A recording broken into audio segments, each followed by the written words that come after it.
இன்றைக்கி நம்ம ஒரு சுவையான இட்லி மற்றும் தோசைக்கு தேவையான ஒரு பொடியை நம்ம எப்படி பண்ணலாம் அப்படிங்கிறத இந்த வீடியோவில் நம்ம வந்து தெளிவாக பார்க்கலாம்.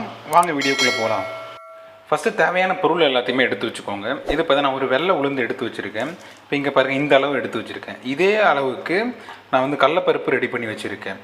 இப்போ அதுக்கப்புறம் பார்த்தீங்கன்னா இங்கே வந்து வெள்ளை எள்ளு, இது பார்த்தீங்கன்னா கொஞ்சம் ஒரு 3 டீஸ்பூன் இருந்தால் போதும். இதில் பார்த்தீங்கன்னா ஒரு 1/4 பங்கு இருந்தாவே போதும். அதுக்கப்புறம் இங்கே பார்த்தா நம்ம கருவேப்பிலை எடுத்து வச்சுருக்கேன். தென் இங்கே வந்து மிளகாய். இந்த மிளகாய் வந்து உங்களுக்கு எவ்வளோ தேவையோ அதுக்கு தகுந்த மாதிரி போட்டுக்கோங்க. நான் என்ன பண்ணியிருக்கேன் அப்படின்னா ஒரு 7 மிளகாய் எடுத்து வச்சுருக்கேன். இப்போ நம்ம இதை வந்து எல்லாத்தையுமே வந்து ஃப்ரை பண்ணி எடுத்து வச்சுப்போம். நம்ம இங்கே வானல் வந்து ஹீட் ஆகிடுச்சு. ஃபஸ்ட்டு நம்ம என்ன பண்ணிக்கோம்னா கடலைப்பருப்பு வந்து வறுத்து எடுத்து வச்சுக்கலாம்.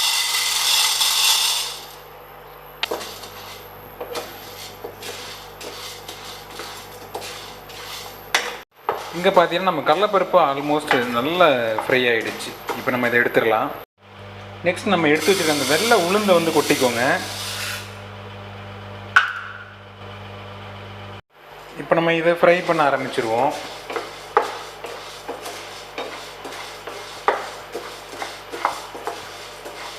இங்கே பார்த்தீங்கன்னா கலர் ஆல்மோஸ்ட் சேஞ்ச் ஆகிடுச்சு. இப்போ நம்ம இதை வந்து எடுத்துருவோம். நெக்ஸ்ட் இந்த வெள்ளை எள் இருக்குது பார்த்தீங்களா, அதை வந்து ஃப்ரை பண்ணி வச்சுக்கணும். லைட்டாக ஃப்ரை பண்ணுங்கள். பாருங்கள், இந்த மாதிரி லைட்டாக வந்து ஃப்ரை பண்ணாவே போதும் வெள்ளை எள். நெக்ஸ்ட் நம்ம கருவேப்பிலையும் மிளகாயும் லைட்டாக நம்ம வந்து ஃப்ரை பண்ணிக்கலாம். ஆனால் நீங்கள் கருவேப்பிலை போட்டிங்கன்னா நல்லாவே வந்து ஸ்மெல் ப்ளஸ் டேஸ்ட் வந்து நல்லாயிருக்கும் பொடி. தேவையான அளவு பார்த்தீங்கன்னா உப்பு வந்து சேர்த்துக்கோங்க.